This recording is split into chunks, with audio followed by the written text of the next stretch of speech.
வணக்கம் நண்பர்களை. லட்சுமி சீரியல் செம்ம பரபரப்பாக போயிட்டு இருக்குன்னே சொல்லலாங்க. பரபரப்பான கட்டத்தில் நம்ம லட்சுமியை ஹாஸ்பிட்டல்லேருந்து டிஸ்சார்ஜ் ஆகி கூட்டிகிட்டு போகிறாங்க நம்ம திவ்யா. இந்த பாரு, நீ உன் புருஷன் வீட்டில் இருக்கணும், இல்லைனா உன் அம்மா வீட்டில் இருந்தால் தான் உன்னை நல்லாவே பார்த்துக்க முடியும் அப்படின்னு சொல்கிறாங்க. நான் இப்போ 2 இடத்துக்கும் போக முடியாத ஒரு சுச்சுவேஷனில் இருக்கேன், எனக்கு ஒரு நல்ல வேலை வாங்கித்தாங்க அப்படின்னு சொல்ல நேரம், பெரிய ஆப்ரேஷன் பண்ணியிருக்கு தலையில், அப்படி இருக்க நேரம் நீ வேலைக்கு போகணுமா? அப்படியெல்லாம் போக முடியாது, உனக்கு வீட்டிலேருந்து ரெஸ்ட்டு, உன்கிட்டே இருந்து பாதுகாக்க ஒரு ஆழம் வேணும், அப்படி இருக்க நேரம் நீ எங்கே இருந்தால் சேஃப்னு எனக்கு தெரியும் அப்படின்னு சொல்கிறாங்க. நீ இப்போ ஒரு இடமும் உங்கள் அம்மா வீட்டுக்கும் போக முடியாது, உன் புருஷன் வீட்டுக்கும் போக முடியாது, அப்படி தானே? அப்போ நான் என் கூட என் வீட்டுக்கு வா, நான் உன்னை நல்லபடியாக பார்த்துக்கிட்டேன் அப்படின்னு திவ்யா நம்ம லட்சுமியை சொந்த தங்கச்சி கணங்காவே எங்கள் வீட்டுக்கு வா அப்படின்னு கூட்டிகிட்டு போகிறாங்க. இந்த சைடை பார்த்தோன்னா காஞ்சனா வீட்டுக்கு ஒரு குறி சொல்லவங்க வராங்க. உன் பொண்ணு இப்போ செய்யக்கூடிய செயல் அவளுக்கே எதிராக முடிய போது, வேணும்னா பாரு, இப்போ அவள் கூட்டிகிட்டு வருவா, இழுத்துட்டு வரக்கூடிய ஒன்று தான் அவளுக்கு ஆபத்து அமையும் அப்படின்னு அந்த இடத்துல குறி சொல்லக்கூடியவங்க சொல்லிட்டு போகிறாங்க. இதை கேட்டு ஆடி போய் நிற்க நேரம் தான் நம்ம திவ்யா காரில் லட்சுமியை அழைச்சிட்டு கரெக்டாக நிற்கிறாங்க. ஏண்டி இப்போ இவளை இங்கே இழுத்துட்டு வந்திருக்க அப்படின்னு கேட்க நேரம், அம்மா இப்போ இந்த பொண்ணை பார்த்துக்க யாருமே இல்லை, அப்படி இருந்துக்க நேரம் ஒரு உதவியாட்டு நான் கூட்டிகிட்டு வந்திருக்கேன், நான் பார்த்துக்கிடுவேன், நீ ஒன்றும் கவனிக்கண்டா அப்படின்னு சொல்லிக்கிட்டு நம்ம லட்சுமியை கடகடனி திவ்யா தன்னோட வீட்டுக்கு ரூமுக்கு கூட்டிகிட்டு போகிறாங்க. அங்கே தன்னோட கணவர் திருவோட சட்டையை கணவராக போட திருவோட சட்டையை எடுத்து, இது எனக்கு கணவராக போகிற சட்டை, அவருக்கு நினைவாட்டு நான் வச்சுருக்கேன், எனக்கு இதை எப்போ எல்லாம் அவரை பார்க்கணும் அப்படின்னு தோணுவோம், அப்போ எல்லாம் இந்த சட்டையை எடுத்து பார்த்துக்கிடுவேன், சரி நான் கட்டிக்க போகிறவரோட சட்டை நீனே போட்டுக்கோ அப்படின்னு அந்த இடத்துல நம்ம லட்சுமி கிட்ட கொடுக்குறாங்க. அந்த லட்சுமி நம்ம திருவோட சட்டையை போடுறாங்கங்க. மொத்தத்தில் நம்ம லட்சுமியை திருவோட மனைவி தான் அப்படின்னு தெரியாமல் திவ்யா நல்லாவே கவனிச்சுக்கிட்டாங்க. லட்சுமிக்கும் நம்ம திவ்யாவுக்கும் இடையில ஒரு பந்தம் இருக்குது அப்படின்னு சொல்லலாங்க. அதை பற்றி தான் இந்த வீடியோக்குள்ளே பார்க்க போகிறோம். அதுக்கு முன்னாடி சேனலுக்கு லைக் அண்ட் சப்ஸ்கிரைப் பண்ணுங்கள் ஃப்ரெண்ட்ஸ். பக்கத்தில் இருக்க பெல் ஐக்கானையும் கிளிக் பண்ணுங்கள், அப்போ தான் நான் போடுற ஒவ்வொரு வீடியோவும் நோட்டிஃபிகேஷனாக உங்களுக்கு கிடைக்கும். வாங்க ஃப்ரெண்ட்ஸ், வீடியோக்குள்ளே போகலாம். ஃபஸ்ட்டு எடுத்த உடனே பார்த்தோன்னா சும்மா அதிரடியான பரபரப்பு, ஹாஸ்பிட்டல்லேருந்து டிஸ்சார்ஜ் ஆகி போகலாம் அப்படின்னு சொல்கிறாங்க.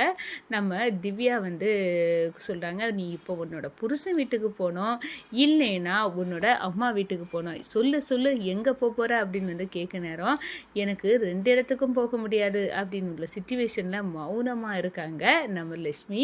என்ன லட்சுமி மகா, சொல்லு, நீ சொன்னாதானே நான் உங்கள் வீட்டில் கொண்டு சேஃபாக விட்டுருவேன்.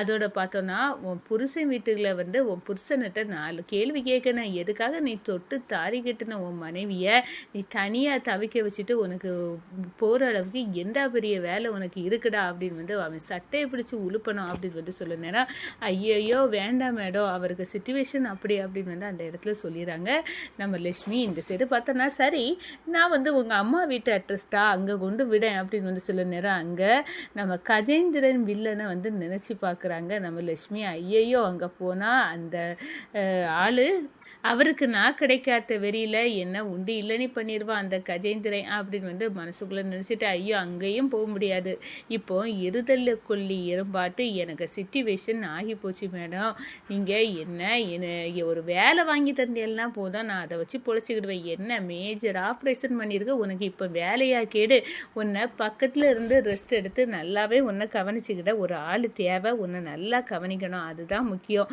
இப்போ உனக்கு வேலைக்கு எல்லாம் போக முடியாது அப்படின்னு அந்த இடத்துல சொல்லுறாங்க. சரி, உனக்கு எங்கேயும் போகாட்டா நான் உன்னை நல்லபடியாக பார்த்துக்கிறேன், நீ என் வீட்டுக்கு வாரியா அப்படின்னு சொல்ல நேரம், ரொம்ப நன்றியக்கா, எனக்கு யாரும் இப்படி உதவி செய்ய இல்லைன்னு இருக்க நேரம் நீங்கள் கடவுளுக்கு சமம், என்னை காப்பாற்றிருக்கீங்க, இப்போ என்ன உங்கள் வீட்டுக்கே நீங்கள் என்னை கூட்டிகிட்டு போகிறீங்க, ரொம்ப நன்றி அப்படின்னு அந்த இடத்துல நம்ம திவ்யா கூட லட்சுமி போகிறதுக்கு முடிவெடுத்துட்டாங்க. அதோட தன்னோட அம்மாவோட அந்த புத்தகத்தையும் அவங்க பிடிச்சி, அம்மா எனக்கு எனக்கு ஒரு அக்கா வந்து கிடச்சிருக்காங்க, அவங்கள கூட நான் வந்து வாழ போகிறேன் அப்படின்னு வந்து அந்த இடத்துல சொல்கிறாங்க. அவங்க என்ன நல்லாவே பார்த்துக்கிடுவாங்க அப்படின்னு எனக்கு நம்பிக்கை இருக்குமா, நான் அவங்க வீட்டுக்கு தான் போகிறேன் அப்படின்னு வந்து அந்த இடத்துல அவங்க அம்மாவோட புக்கை கெட்டி பிடிச்சி வந்து சொல்லிட்டு இருக்காங்க. இந்த சைடு பார்த்தோன்னா அந்த நல்லூர் கோயிலில் பார்த்த பொண்ணுன்னு வேற நம்ம திவ்யா சொன்னா. ஆனால் கிட்ட போய் பார்த்தா அது லட்சுமி இல்லை. அப்போ லட்சுமி எங்கே தான் போனா, அவளுக்கு என்ன ஆச்சு ஒன்றுமே தெரியலையே. அவளை தாலி கட்டிக்கிட்டு நான் படாத பாடப்பட்டு அவளை தேடி தேடி பார்த்தா ஏன் எங்கே போனால் ஒன்றுமே புரியலை அப்படின்னு வந்து அந்த இடத்துல வந்து அப்படியே வந்து வருத்தப்பட்டுட்டு நம்ம திரு வந்து இருக்காங்க. இந்த சைடு நம்ம காஞ்சனா வீட்டுக்கு ஒரு கைரேகை ஜோசியம் பார்க்கவங்க வராங்க. அவங்க நம்ம காஞ்சனாவை பார்த்து, இந்த பாருமா உனக்கு ஒரு குறி சொல்ல போகிறேன். என்ன குறி, என்ன சொல்ல போகிறீங்க, எனக்கு இதிலெல்லாம் நம்பிக்கை இல்லை. நம்பிக்கை இல்லாட்டாலும் இது நடக்கும், நான் சொல்லுது நீ கேட்டே ஆகணும் அப்படின்னு வந்து அந்த இடத்த சொல்லிக்கிட்டு சொல்கிறாங்க. இந்த பாரு, உன் பொண்ணால் ஒரு பிரச்சனை இந்த வீட்டுக்கு வரப்போகுது. அந்த பிரச்சனை அவளையே எதிர்க்க ஆரம்பிக்கும். அதுக்கு ஒரு காலம் கூடிய சீக்கிரத்தில் வரப்போதுமா, நீ வேணும்னா பாரு அப்படின்னு வந்து சொல்கிறாங்க. என்ன என் பொண்ணால் என்ன பிரச்சனை, இவ இப்படியே வந்து கல்யாணத்துக்கு முன்னாடி ஒரு பொண்ணுன்னு கூட பார்க்காம அத்தை ராத்திரில யாருக்கு ஒரு பிரச்சனைனா ரோட்டில் கிடக்கவங்களுக்கு கூட வரைஞ்சி கட்டிட்டு வந்து உதவி செய்கிறேன் அப்படி இப்படி என் பொண்ணு திரியிறால, இதுதான் பிரச்சனை அப்படின்னு வந்து அந்த இடத்துல நம்ம காஞ்சனா மனசுக்குள்ளே வந்து நினச்சிட்டு இருக்காங்க. கூடிய சீக்கிரம் இவளுக்கும் திருவுக்கும் கல்யாணம் நடக்கணும் அப்படின்னு வந்து அந்த இடத்துல கங்கணம் கட்டிக்கிட்டே இருக்காங்கன்னு சொல்லலாம். அந்த நேரத்தில் நம்ம திவ்யா காரில் நம்ம லட்சுமியை கூட்டிகிட்டு வீட்டுக்கு வராங்க. உடனே ஏண்டி இப்போ இவளை எதுக்காக இங்கே கூட்டிகிட்டு வர அப்படின்னு வந்து கேட்குறேன். அம்மா வாயை மூடுங்க, இந்த பொண்ணு சின்ன பொண்ணு, அதுவும் இல்லாமல் கணவர் கைவிட்டுட்டு போயிட்டாரு. அவங்க அம்மா வீட்டுக்கும் முடியாத ஒரு சிச்சுவேஷன். ரோட்டில் அவளோட நகையை அடிச்சுக்கிட்டு திருடனும் தலையில் அடித்து போட்டுட்டு போயிட்டான். அப்படி இருக்க நேரம் இவ பாவம் என்ன பண்ணுவாமா, ஒரு மனசாட்சி வேண்டாம், ஒரு மனிதாபிமான விதத்துலாம் நான் வந்து இவளை தங்கச்சியாக தான் பார்க்கேன். நான் வந்து என் கூட தங்க வச்சுக்கிறேன், நீங்கள் பார்க்கணுன்னு தேவையில்லை, நான் இவளை நல்லபடியாக பார்த்துக்கிடுவேன் அப்படின்னு வந்து அந்த இடத்துல வந்து நம்ம திவ்யா வந்து லட்சுமியை வந்து வீட்டுக்கு கூட்டிகிட்டு வராங்க. அதோட லட்சுமி, இந்த பாரு, இது உன்னோட வீடு மாதிரி தான், இங்கே ஒரு பிரச்சனையும் உனக்கு இருக்காது, நான் உன்னை நல்லபடியாக பார்த்துக்கிட்டேன் அப்படின்னு வந்து அந்த இடத்துல சொந்த தங்கச்சியை பார்க்கறது மாதிரியே நம்ம லட்சுமியை கூட்டி கொண்டு வச்சு நம்ம திவ்யா நல்லபடியாக பார்க்கறதுக்கு முடிவு பண்ணிட்டாங்க.